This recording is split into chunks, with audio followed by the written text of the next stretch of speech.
Good morning, Hank. It's Tuesday. It's Question Tuesday, the day that I answer real questions from real nerd fighters. Let's get right to it. Why is Hamlet's father also named Hamlet? Just some old-fashioned Shakespearean doubling. By the way, that'll be discussed in detail in next week's Crash Course Literature. Do you think the TFIOS movie is actually good, or do you feel obliged to say that because it's based off of your book? That's a good question. To be totally honest, if I didn't like it, I would still try to find nice things to say about it, like, oh, the set design is amazing. Or, man, that Ansel Elgort sure looks good in a Rick Smith's jersey. But in fact, I actually love the movie. Now, I might be wrong. I am not at all objective, but yeah, I love it. Do you think people who read are more empathetic than those who don't? Yeah, there are actually studies that show a correlation between empathy and reading, at least when it comes to literary fiction. Where do you stand on elbows? I don't. I only stand on my feet. I'm not very coordinated. I don't watch your videos. Why should I? Look, I don't want to criticize anyone, but that is a terrible Question Tuesday question, because if I answer it, you definitionally won't hear my justification for why you should watch my videos, because you don't watch my videos. But this brings up a bigger question. How do you get to the people that aren't inside the camera? Maybe there's no one inside the camera. Maybe I'm just staring into the void. Oh God.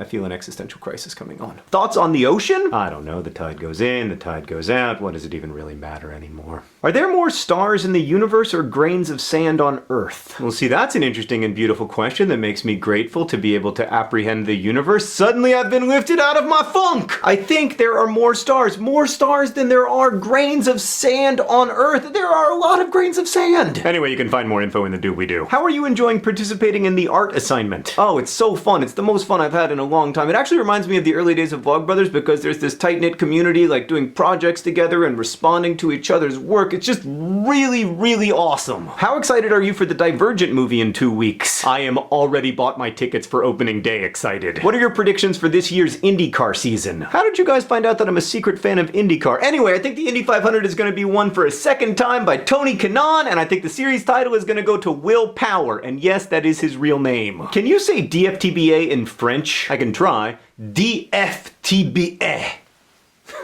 Why do writers use symbolism? Okay, let's say that you have a headache and you want to tell someone about it and you say, I have a headache, and other people are like, yeah, whatever, everybody gets headaches. But your headache is not a regular headache, it's a serious headache, so you say, my brain is on fire, to try to help these people understand that this is a headache that needs attention. That's a metaphor, right? And you use it so that you can be understood. Now let's say you want to take those same imagistic principles but apply them to a much more complex idea than having a headache, like for instance, the yearning that one feels for one's dreams. And you can see the dream, but you can't cross the bay to get to the green light that embodies your dream. And you want to talk about how socioeconomic class in America is a barrier, a bay-like barrier, some would say, that stands between you and the green light and makes that gap unbridgeable. Now you can just talk about that stuff directly, but when you talk about it symbolically, it becomes more powerful, because instead of being abstract, it becomes kind of observable. So I think that's why. Alright, what's the next question? Who has the best butt, you or Hank? I don't think either of us has the best butt. The best butt I've ever personally seen is actually Will Wheaton's. Wait, did I just think that, or did I say it out loud? Have you ever dreamed to be a pizza? No, that's one of those dreams that seems initially promising, but in fact I think it would be a horrible nightmare. Like, just imagine smelling like pizza and knowing that you would taste like pizza, but then also knowing that if you eat yourself, you will die and ergo not be able to ever eat pizza again. What are you most excited about right now? What a great question. That's something I should ask myself every day. I think right now it's the art assignment, but I want to know what you're most excited about, so let me know in comments. Hank, I'll see you on Friday.